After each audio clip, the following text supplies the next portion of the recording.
My name is Baruch Ben Yosef, and I'm here to talk about Dr. Baruch Goldstein. I met Dr. Goldstein, I can't remember exactly when, after he came to live in Israel, in the settlement of Kiryat Arba, where he lived and served as a doctor for the community. And as I was, he was also a follower, an activist in the movement that Rabbi Meir Kahana created, which was called at the time the Kach movement. Baruch actually was elected as a representative of the Kach movement on the city council in Kiryat Arba and served in the city council. I remember that he was a very good doctor and very well respected by the community, and also served in the army as a doctor. Let's see, we tell some personal stories about Dr. Goldstein. As I mentioned before, being that we were both followers of Rabbi Kahana, when Rabbi Kahana was murdered in New York, Dr. Goldstein decided to have a Torah scroll, a Sefer Torah, written in the rabbi's memory. He paid for the writing of the Torah, which is a very expensive proposition, and I remember the day that the Torah scroll was completed. It was completed actually in the park in Kiryat Arba, named after Rabbi Meir Kahana. And I'll never forget, as the Sefer Torah was completed, Dr. Goldstein broke out in tears about the passing of the rabbi and his writing and his completion of the Sefer Torah. And it was a very moving experience. It's interesting that that after Dr. Goldstein was murdered in Hebron, in the Machpelah cave on Purim of 1994, he was ultimately buried in a non-cemetery, I guess you would call it, at the very end, the exit of the Rabbi Meir Kahana Park, exactly where he had completed the writing of the Sefer Torah. So it was, I wouldn't say coincidental, it was very, it was actually very befitting that he would be buried in that spot. And as we know, till this day, this is his burial place. There's no cemetery around him, no other people are buried next to him. And every year, on Purim, when we read the Megillah on the night of Purim, we gather there, Baruch Goldstein's friends and acquaintances and supporters meet there and read the Megillah reading. And despite many attempts of the police to stop it, finally, after all the confrontations with the police, they no longer bother us. We stand next to his burial site in Rabbi Meir Kahana Park and read the Megillah. Okay, I'm continuing with stories about Dr. Goldstein and my connection to him. In fact, when on Purim Day of, I said 1994, when he was murdered in the Machpelah cave, ultimately many of his friends were thrown in jail under what's called administrative detention, including myself, for 6 months without a trial, no due process of law. Was I one of Dr. Goldstein's best friends? No, I wasn't. But yet I found myself in jail for 6 months for actually knowing him and having a connection to him. But I'm sure there were a lot more people that were closer to him than I was. Yet I spent the 6 months in jail in administrative detention without a trial. Maybe the reason for that, I would believe, is my activism in connection with the Temple Mount, allowing Jews to ascend the Temple Mount and pray on the Temple Mount and do the service to God on the Temple Mount. And in fact, I know that Dr. Goldstein was a very big supporter of the Temple Mount movement. I can tell you that in 1994, just a month before he was killed in the Machpelah, there was a dinner that we conducted in Jerusalem, a banquet in support of the Temple movement by the organization to restore the Temple. And actually at that time, we started a campaign to allow the Jews to bring the Passover lamb as a sacrifice on the Temple Mount, as was done in the time of the Temple for hundreds of years. Really, there is no concept of Passover without the Passover lamb. And the only person I could tell you that donated money for the cause, for this campaign, was Dr. Goldstein. And in fact, the last time I met him was at the banquet when he came up to me and gave a donation and said that he really supports the idea and he thinks it's a very important campaign, and he'll do whatever he can to help. In the end, we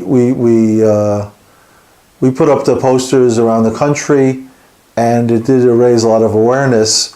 And it was really thanks to Dr. Goldstein's support that we were able to do such a campaign. Whereas, like I said, no one else supported it. I think he foresaw the importance of campaigning to restore the service in the Temple Mount.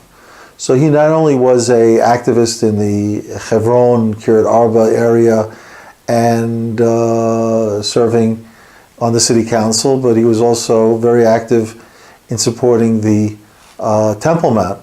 I believe, if I'm not mistaken, I wasn't at his wedding, but it's my understanding that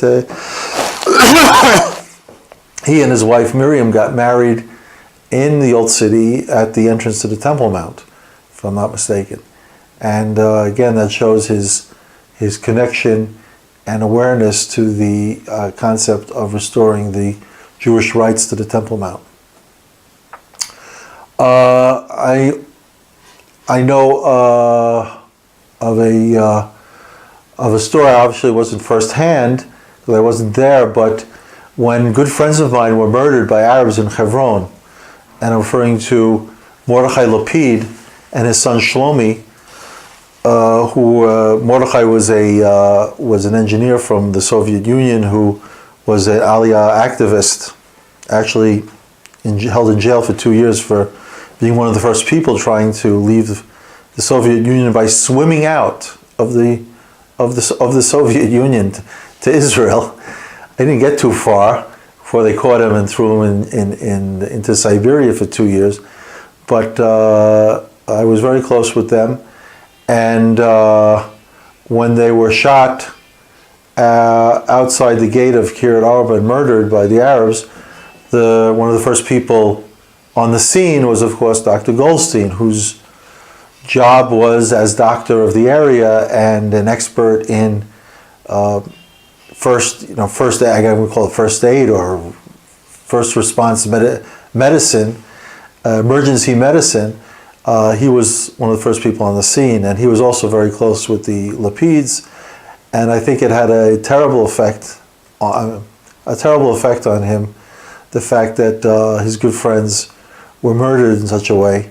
And obviously the Lapids weren't the only people that he treated in the area who were attacked by Arab terrorists. And it must have had a tremendous effect and toll on him that he had to deal with all of these victims of Arab terror, and seeing that the government's lack of response and lack of any serious attention to the problem was not solving the situation, was not saving Jews from being attacked by Arab terrorists. And I believe that must have had a tremendous toll on him, an effect in what ultimately happened in the end when he went into the Machpelah and started shooting at the Arabs there, who apparently were planning to kill all the Jews in Hebron.